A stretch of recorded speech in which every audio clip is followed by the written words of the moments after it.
I can't believe my boss spoke to me that way at work and in front of my entire department. I am never going to be able to live this down. And how am I supposed to go back to work tomorrow and face these people after the things that he just said? I mean, how do you just let go when you are so steamed at the way someone's been talking to you? Let's talk about that, okay?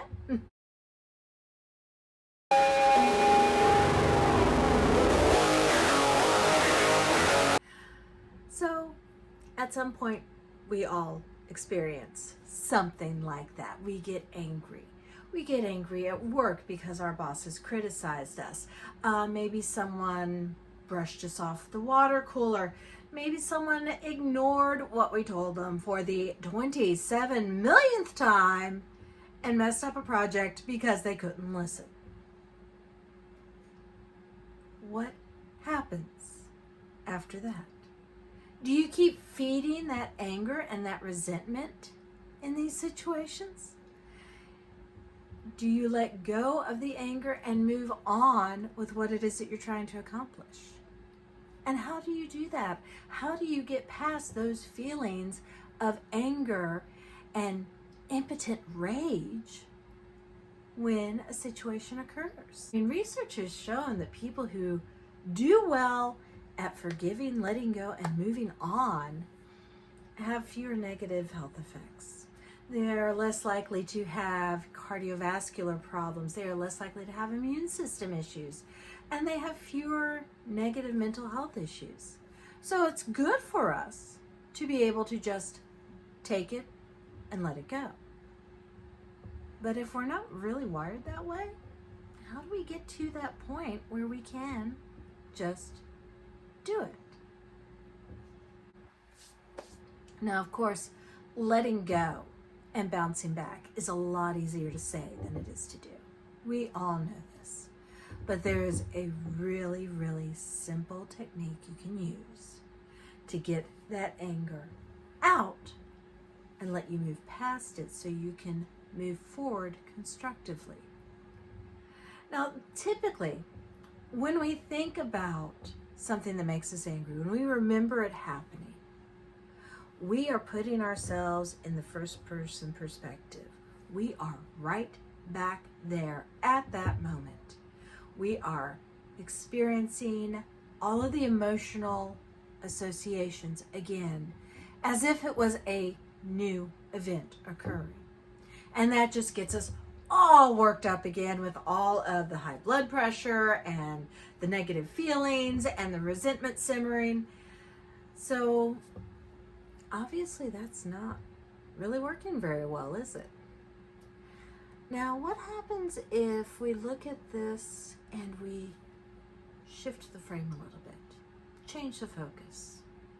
How about if instead of looking at it through our own eyes, we pretend to be a fly on the wall, watching this happen to someone else? Mentally take yourself out of your body and imagine if you were an impartial observer outside of the situation. Not only does this give you a level of separation from your body's physiologic responses to remembering a traumatic event, it also puts you in a frame of mind where you can pay attention to what was being said instead of to your reactions to it. There may have been very well-founded constructive criticism delivered poorly in the original event.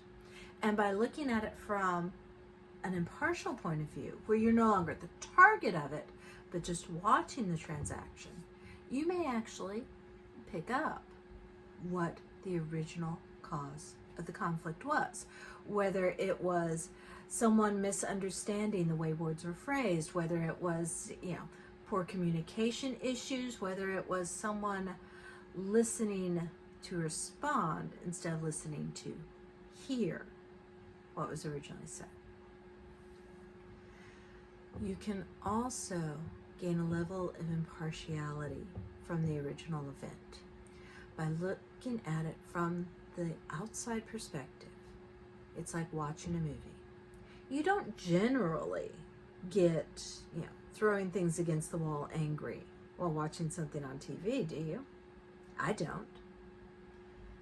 So by putting that event on the mental TV screen in your head and watching it from the outside perspective, you don't have the rage response. You don't have the anger response. You have the response of, okay, here's how I handled it. Here's how we can handle it differently in the future. And then you can let go of that anger. You're no longer feeling defensive. You're no longer feeling attacked. You're no longer feeling like you are the target of someone else's upset. By removing yourself from the target zone, then you have the ability to just let it go and let it ride. So, how does this work? When we are replaying the conflicts in our head and we radically change that visual perspective to outside, it's got this huge impact on your mental state. It's called self-distancing, and it's a scientifically validated thing. This is not something that we just make up. Now, there are numbers of styles of psychological therapy that actually use this technique of self-distancing or variations of it so that you can get that impartiality. And this runs from mindfulness-based cognitive therapy all the way up to dialectical behavior therapy to neurolinguistic programming. By taking the time to separate yourself from the emotional state involved, you're opening yourself up to a more analytic response to the event. And by replaying that as your memory instead of the first person defensive attacked feeling, you are reprogramming your brain to look at any similar event with that level of detachment. You are training your brain to not hold on to the anger and the, let's face it, often addictive adrenaline rush that comes with that kind of anger. What? You thought no one had noticed that? We all feel that adrenaline rush when we're angry. That is part of the fight or flight defense mechanism. But that adrenaline rush in and of itself can become addictive. How many people do you know that you term an adrenaline junkie? The person who likes to go skydiving or jump off of bridges or whatever, seeking that rush. How often would you say that they are peaceful people or people who don't fly off the handle very easily? You see, that adrenaline rush becomes something we seek out. And if we have been self-soothing ourselves through finding that adrenaline rush in anger, we have trained our brain to get angry more often. When we learn to let go of that anger and find our satisfaction in life in other ways, we can then train our brain to be more forgiving, more accepting, better at accepting criticism, and more willing to build going forward, which lowers your blood pressure and gives you all the other health benefits. So next time you feel like this is going on around you, next time you feel attacked, when you look at that memory, employ that self-distancing technique. Look at that memory from an outside point of view. Recall the conflict as if you're a fly on the wall. And then, when you're imagining that perspective of being a fly on the wall, you're going to realize that you feel more closure about the event. Your blood pressure is not going to skyrocket, and it is going to return to its normal rate much more quickly. So if you're having difficulty moving past anger or resentment, particularly in a work situation where you have no way of expressing that anger, replay it, reframe it, shift your perspective.